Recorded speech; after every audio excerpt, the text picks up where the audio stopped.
मैं समझता हूँ कि 2047 को और 2024 दोनों को मिक्सअप नहीं करना चाहिए, दो अलग चीज़ें हैं। जब देश आज़ादी के 75 साल अमृत महोत्सव मना रहा था, उसी समय मैंने ये विषय सबके सामने रखना शुरू किया था, आज से 1-2 साल पहले। और मैं ये कहता था कि 2047 देश की आज़ादी के 100 साल होंगे। स्वाभाविक रूप से ऐसे जो माइलस्टोन होते हैं वो एक प्रकार से नया उत्साह भरते हैं, नए संकल्प के लिए व्यक्ति को तैयार करते हैं। और उस अर्थ में मेरा मत था कि एक मौका है, 75 साल पर हम खड़े हैं, 100 साल पहुंचने वाले हैं, इस 25 साल का सर्वाधिक उपयोग कैसे करें। हर इंस्टीट्यूशन, हर कोई अपना एक लक्ष्य बनाए। भाई मैं अपना गांव का प्रधान हूं, 2047 तक मेरे गांव में इतना तो मैं करूंगा। आरबीआई को मैं कार्यक्रम में भी गया, 90 साल का उनका था। तो मैंने कहा कि 10 साल बहुत महत्वपूर्ण है, आपके 100 साल होंगे, इस पर अभी से सोचिए।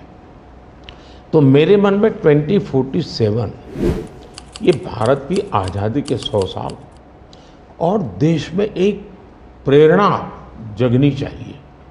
और आज़ादी के 100 साल अपने आप एक बहुत इंस्पिरेशन है, किसी व्यक्ति की जरूरत नहीं है। तो एक पार्ट तो वो है। दूसरा है 2024।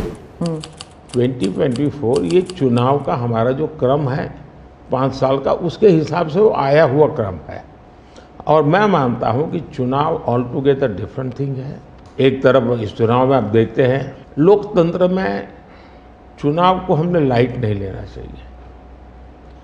ये एक बहुत बड़ा महापर्व है और इसलिए मेरा तो मत है कि उत्सव के रूप में मनाना चाहिए। उससे जैसे स्पोर्ट्स, उसका जब फेस्टिवल होता है, स्पोर्ट्स के इवेंट होते हैं, वो स्पोर्ट्समैन स्पिरिट को पैदा करते हैं, प्रतिस्पर्धा भी। जब खेल का मैदान होता है तो देखने वाले, खेलने वाले, स्पोर्ट्समैन स्पिरिट का एक एनवायरनमेंट क्रिएट होता है जो हमारे संस्कार बन जाते हैं। चुनाव का ये माहौल अगर हम उत्सव में पलट दें, लोकोत्सव बना दें, तो हमारी रगों में, डेमोक्रेसी आने वाली पीढ़ियों के रगों में वो संस्कार बन जाती है। और लोकतंत्र के लिए बहुत आवश्यक है कि लोकतंत्र ये सिर्फ संविधान की सीमाओं में नहीं बंधना चाहिए, हमारी रगों में होना चाहिए, हमारे संस्कार में होना चाहिए। और उस अर्थ में मैं 2024 को देखता हूँ। ये बात सही है कि हमारा 25 साल का विजन, और उसमें मैंने बहुत काम किया है। और ये आज कर रहा हूँ ऐसा नहीं है। शायद मैं जब गुजरात में था तब भी उन दिशा में सोचता था कि मेरे मन में बहुत बड़े बड़े प्लान है और उसके लिए बहुत बड़े बड़े फैसले हैं। किसी को डरने की ज़रूरत नहीं है। मेरे निर्णय किसी को डराने के लिए नहीं है, किसी को दबाने के लिए भी नहीं है। मेरे निर्णय देश के सर्वांगीण विकास के लिए है, जन कल्याण के लिए है। देश के युवाओं के एस्पिरेशंस को मैं देर करना नहीं चाहता हूँ, मैं समय बिगाड़ना नहीं चाहता हूँ, उस अर्थ में मैं कह रहा हूँ। दूसरी बात है, ज़्यादातर सरकारों का स्वभाव होता है, वो ये मिजाज में रहते हैं हमने तो सब कुछ कर लिया, हम तो सब कुछ करते हैं। मैं नहीं मानता हूँ मैंने सब कुछ कर लिया है। मैंने ज़्यादा से ज़्यादा करने का प्रयास किया है, सही दिशा में जाने का प्रयास किया है। फिर भी बहुत कुछ है जो मुझे अभी भी करना है, क्योंकि मैं देखता हूँ मेरे देश की कितनी आवश्यकताएं हैं। हर परिवार का सपना, वो सपना कैसे पूरा हो, ये मेरे दिल में पड़ा हुआ है। और इसलिए मैं कहता हूँ जो हुआ है वो ट्रेलर है, आपको अच्छा लगा है, लेकिन मैं बहुत अधिक करना चाहता हूँ, उस अर्थ में मैं उस बात को कहता हूँ। दूसरी बात है कि 2047 का जो विजन का सवाल है, एक तो मैं लंबे समय तक मुख्यमंत्री रह करके आया हूँ और मैं अनुभव करता था कि बार बार चुनाव, आचार संहिता, किसी भी राज्य में चुनाव हो तो मेरे राज्य से 30-40 सीनियर अच्छे अफसर ऑब्जर्वर के नाते जाते थे, इलेक्शन ड्यूटी, तो 40-50 दिन तक वो बाहर रहते थे। तो मुझे चिंता रहती थी कि मैं सरकार कैसे चलाऊं, क्योंकि देश में ऐसे चुनाव होते ही रहते और मेरे ऑब्जर्वर जाते रहते। तो फिर मैंने सोचा कि मैं ये इसको वैकेशन नहीं मानता हूँ। मैं चुनाव होगा तो उस पीरियड को वैकेशन के रूप में नहीं लूँगा। मैं अफसरों को पहले से काम देता हूँ, भाई अगली सरकार के लिए ये काम करो। तो मैं उस समय भी 100 दिन का प्लान करता हूँ। चुनाव में जाने से पहले शुरू किया। हाँ।